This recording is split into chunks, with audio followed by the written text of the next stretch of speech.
రాష్ట్రంలో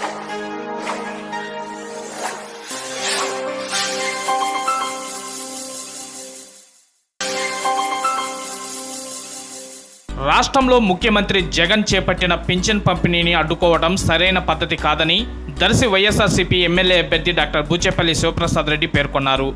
బడుగు బలహీన వర్గాలకి, వృద్ధులకు వాలంటీర్లు పింఛన్ పంపిణీకి టీడీపీ కుట్ర వలన దూరం కావాల్సి వచ్చిందని ఆరోపించారు. ఇంటి వద్దనే తీసుకునే పింఛన్ నేడు బ్యాంకుల ద్వారా తీసుకోవాల్సి వచ్చిందన్నారు.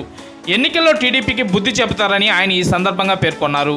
74 సంవత్సరాల చంద్రబాబు నాయుడు తాతగారు సాటి అవ్వాతాతలను ఇబ్బంది పెట్టే పరిస్థితిలో ఈ రాష్ట్రంలో వాలంటీర్ల వ్యవస్థ మీద కామెంట్ చేసుకుంటూ వాలంటీర్ల ద్వారా జగన్మోహన్ గారి ప్రభుత్వం పేదవాళ్ళందరికీ సహాయం చేసుకుంటూ ఇచ్చిన పథకం కూడా నేరుగా ప్రతి డోర్కి వాలంటీర్ల వ్యవస్థ ద్వారా వస్తుంది కాబట్టి ప్రతి ఒక్కరూ జగన్మోహన్ గారికి ఓట్లు వేపిస్తారు వాలంటీర్ అని చెప్పి కావాలని కక్షతో చంద్రబాబు నాయుడు గారు వాళ్ళ పార్టీ వాళ్ళతో కలిసి ఈసీ ద్వారా అప్లై చేసి కోర్టు దగ్గరికి పోయి కావాలని వాలంటీర్ల ద్వారా పెన్షన్లు పంపిణీ చేయొద్దని చెప్పి కోర్టులో వేశారు. ఏప్రిల్ 1 కానీ ఈ నెల మే 1 నుంచి కానీ ఈ చంద్రబాబు నాయుడు చేసిన కుయుక్తులకి ఈ పేదవాళ్ళని ఇబ్బంది పెట్టే పరిస్థితిలో అవ్వాతాతలు నిజంగా చాలా బాధపడ్డారు. ఒకసాటి ముసలాడు నువ్వు 73 సంవత్సరాలు ఉండి సాటి వయసున్న వాళ్ళని అవ్వాతాతలను ఇబ్బంది పెడతామంటే నీకు అసలు మానవత్వమే లేదు, ప్రజల మీద ప్రేమ లేదు, అవ్వాతాతల మీద గౌరవం లేదు. నీకన్నా పెద్దవాళ్ళైనా చిన్నవాళ్ళైనా వాళ్ళందరికీ నువ్వు సహాయం చేయకుండా వాళ్ళని బ్యాంకుల చుట్టూ తిప్పి సచివాలయం చుట్టూ తిప్పి నానా రకాలుగా ఇబ్బంది పెట్టి సుమారుగా పోయిన నెల అయితే 30 మందిని పొట్టను పెట్టుకున్నావు. ఇది కావాలి నువ్వు చేసిన కుట్ర కాదా? ఈ అవ్వాతాతల్ని ఈ ఎండాకాలంలో పోయి వాళ్ళు బ్యాంకుల చుట్టూ తిరుగుతున్నాయంటే వాళ్ళకి పాస్బుక్లు ఉండొచ్చు, ఉండకపోవచ్చు, అకౌంట్ నెంబర్ అంతకుముందు ఇచ్చారు. వాళ్ళందరూ రోజు క్యూలు కట్టి బ్యాంకుల చుట్టూ వాళ్ళకి వస్తువులు లేక ఎన్నో ఇబ్బందులు పెడతాయంటే కారణం నువ్వు.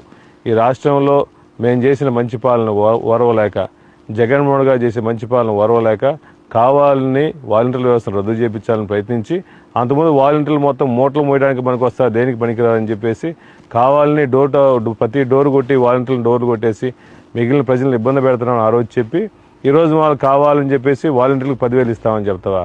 ఒక్క మాట మీద నువ్వు నిలబడవా? నీకు మొదటి నుంచి కూడా చంద్రబాబు నాయుడు వెన్నుపోట్లు పోసే నాయకుడు, మాట మీద ఇప్పుడు నిలబడిన వ్యక్తి చంద్రబాబు నాయుడు. ఈ రాష్ట్రంలో వాలంటీర్లు గమనిస్తూ ఉన్నారు, ప్రజలు గమనిస్తున్నారు. అవ్వాతాతలను ఇబ్బంది పెట్టే నాయకుడు చంద్రబాబు నాయుడు మాకొద్దు అని చెప్పి ప్రతి ఒక్కరు కోరుకుంటున్నారు. నువ్వు ఎన్ని వాలంటీర్లకు 10,000 చేస్తా ఉన్నా, 20,000 చేస్తున్నా ఈ రాష్ట్రంలో నేను ఎవ్వరూ నమ్మేలేదు. మళ్ళా వచ్చే ప్రభుత్వం జగన్మోహన్ ప్రభుత్వం వాలంటీర్ల వ్యవస్థ మొత్తం కొనసాగించి వాలంటీర్కి అందరికీ అండగా ఉండి మళ్ళీ జగన్మోహన్ గారి సంక్షేమ పథకాలు వాలంటీర్ ద్వారా ప్రతి డోర్కి ఇస్తాము. ఎలక్షన్లు అయిపోయిన పాటనే అవ్వాతాతలు అందరూ సంతోషంగా ఉండండి. వచ్చేది మన ప్రభుత్వమే.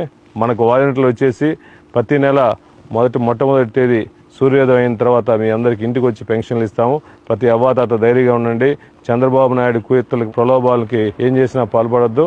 మీరందరూ కలిసిమెలిసి వైఎస్ఆర్ కాంగ్రెస్ పార్టీని జగన్మోహన్ గారిని ముఖ్యమంత్రి చేసుకోవడం కోసం కృషి చేయాలని చెప్పి కోరుకుంటూ ప్రతి ఒక్కరు కూడా ఫ్యాన్ గుర్తుకు ఓట్లు వేయాల్సిన కోరుకుంటూ సెలవు తీసుకుంటున్నాను.